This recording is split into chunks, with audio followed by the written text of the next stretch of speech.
तर शेतकरी बांधवांनो, खूप साऱ्या शेतकरी बांधवांना पडलेला प्रश्न म्हणजे जी काय आपली विहिरीमधली जी काही मोटर आहे, ती विहिरीमधली मोटर ही बोरवेल मध्ये चालेल का, आणि बोरवेल मधली मोटर ही विहिरीमध्ये चालेल का, असा खूप साऱ्या शेतकरी बांधवांनी मला विचारलेला हा प्रश्न. तर शेतकरी बांधवांनो, आज मी जे काही तुम्हाला उत्तर सांगण्याचा प्रयत्न करणार आहे, त्याच्यामुळे तुम्ही जे काही व्हिडिओ आहे तो व्हिडिओ शेवटपर्यंत बघण्याचा प्रयत्न करा. आणि जे काही व्हिडिओ बघितल्यानंतर जर तुम्हाला कोणाला जर याच्या व्यतिरिक्त मी जे काही उत्तर सांगणार आहे त्याच्या व्यतिरिक्त जर काही माहिती जर तुम्हाला असेल तर व्हिडिओच्या आपल्या कमेंट बॉक्स मध्ये ते सुद्धा तुम्ही सांगू शकता.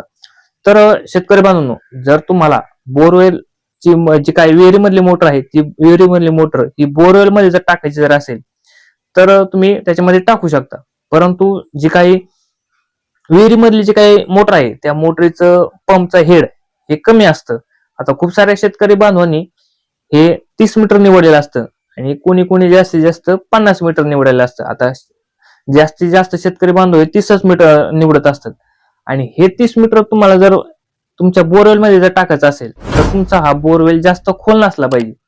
तुमचा बोरवेल जी काही तुमचा जर 3 HP चा जर पंप जर असेल तर तुम्ही जास्तीत जास्त 130 फुटापर्यंत ती मोटर तुम्ही सोडू शकता. जर 30 मीटर पंप जर असेल तर तुमचा जास्तीत जास्त 130 फुटापर्यंत तुम्ही ती मोटर सोडू शकता. जर त्याच्या खाली जर सोडी जर गेला तर तुमचा जे काही डिस्चार्ज आहे ते डिस्चार्ज तुम्हाला कमी भेटेल.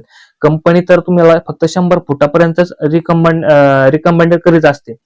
तर आणि जर तुमचा जर 3 HP चा 50 मीटर जर पंखा जर असेल पंप जर असेल तर तुम्ही जास्तीत जास्त 150 ते 160-70 फुटापर्यंत तिथे 70-80 फुटापर्यंत तुम्ही सोडू शकता. 180 फुटापर्यंत तिथे तुम्ही बोरवेल मध्ये सोडू शकता. त्याच्यामध्ये काही हरकत नाही. आता जर तुमचा जर 5 HP चा जर पंप जर असेल आणि 30 मीटरचा पंखा जर असेल तर तुम्ही त्याच्यामध्ये 150 फुटापर्यंत जर 30 मीटरचा जर असेल तर 150 फुटापर्यंत तुम्ही सोडू शकता. त्याच्यानंतर तुम्ही 7.5 HP चा जर असेल 7.5 HP चा जर तुमचा जर पंप असेल आणि तुम्हाला जर बोरवेल मध्ये टाकायचं असेल तर 30 मीटरचा जर पंप असेल तर त्याच्यामध्ये तुम्ही 250 ते 200 फुटापर्यंत तुम्ही सोडू शकता. अरे मग तिथे तुम्ही जे काही पंप आहे ते पंप तिथे पाणी मारू शकतो. तर शेतकरी बांधवांनो, आता जर तुमचा जर बोरवेल हा 300-400 फूट जर असेल आणि जर तुम्हाला विहिरीमधली मोटर ही बोरवेल मध्ये जर टाकायची जर असेल तर ते जे काही पाणी आहे ते पाणीवर येणार नाही. पाणी जरलं तर खूप डिस्चार्ज तिथे तुम्हाला कमी भेटणार आहे. तर आता हे झालं विहिरीमधली मोटर बोरवेल मध्ये जर टाकली तर चालेल का याचं उत्तर.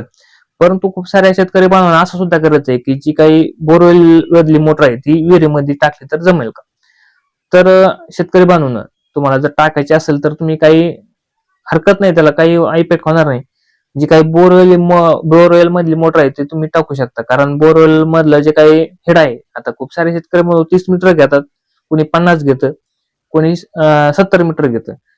आता जर तुमचं जर 30 मीटर हेड जर असेल आणि जर तुम्हाला विहिरीमध्ये टाकायचं असेल तर त्याचा डिस्चार्ज आहे तर डिस्चार्ज एकदम तुम्हाला चांगला भेटणार आहे.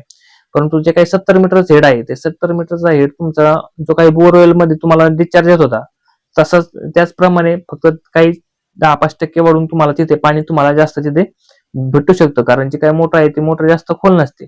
त्याच्यामुळे तुम्हाला जी काही मोटरीला जी काही एनर्जी लागणार आहे, जी ताकद लागणार आहे पाणीवर फेकण्यासाठी ती कमी लागणार आहे. त्याच्यामुळे तुम्हाला 10-5% थोडंसं पाणी तिथे वाढून चालू शकतं. तर शेतकरी बांधवांनो, जी काही प्रश्न होता शेतकरी बांधवांना, विहिरीमधली मोटर बोरवेल मध्ये चालते का आणि बोरवेल मधली मोटर ही विहिरीमध्ये चालते का, त्याचं हे उत्तर.